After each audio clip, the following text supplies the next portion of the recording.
Have you ever tried just using one layer of a die cut to create a flower?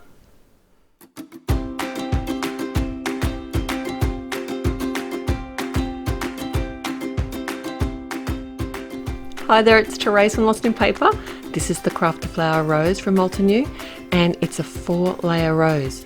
What I want to do today is just use one of the layers to create my image.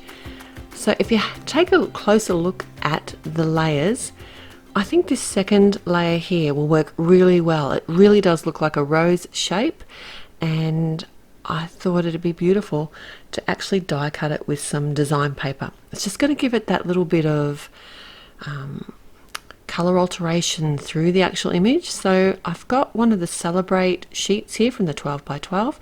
I've also got I think this is from the Verdant Walks paper pack, so I thought that would look nice as well. So have a look at your dies, have a look at the layers within your dies, and have a look at your design paper. I'm sure you've got something that you can try with this technique. This is a large sheet of paper, it won't fit in my mini blossom, so I just simply cut it down so that it would. The paper is fairly sturdy, but if you find that the paper you've chosen is quite thin, then you could simply die cut it a second time and layer it up to make it nice and sturdy.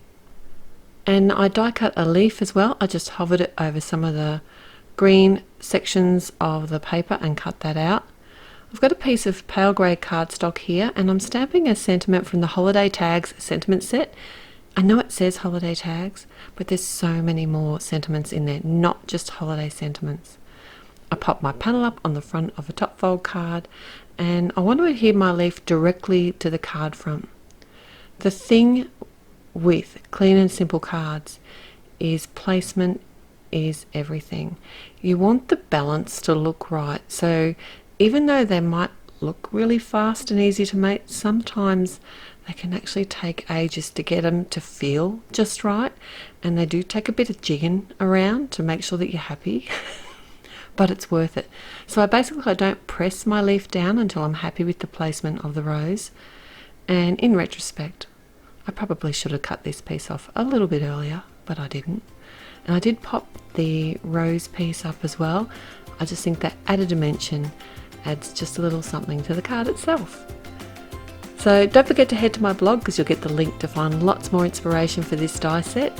And also, if you did like the video, please click on the thumbs up button to let me know that you did, and subscribe to my channel. I appreciate every visit you make here.